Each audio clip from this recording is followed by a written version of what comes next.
ప్రజాస్వామ్యంలో మనకు వచ్చినటువంటి తప్పిదం ఏంటంటే, మనము ఈ యొక్క ఇల్లు నాది, ఈ బైక్ నాది, ఈ కార్ నాది, ఈ బట్టలు నావి అని మనం అనుకుంటా ఉంటాం. అంటే ప్రతిదీ కూడా మన స్వంతం అని చెప్పి అనుకుంటా ఉంటాం.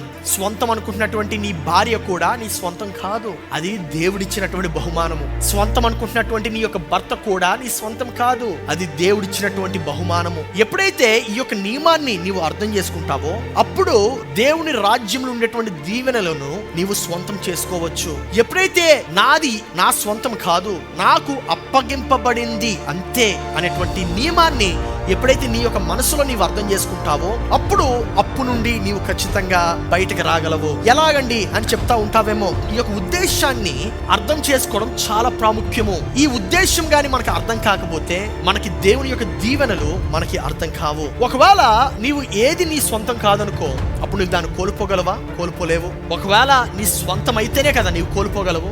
ఇంట్లో నీవు డబ్బులు దాచిపెట్టావు, అవి నీ డబ్బులు. దొంగ వస్తాడు, దొంగతనం చేస్తాడు, ఎవరి డబ్బులు పోతాయి? నీ డబ్బులు పోతాయి. అదే దొంగ వస్తాడు, దొంగతనం చేస్తాడు, కానీ అవి నీ డబ్బులు కాదు. అప్పుడు నీ డబ్బులు పోయినట్ట కాదు. When you do not own anything, nobody can steal it from you. This is what you need to understand.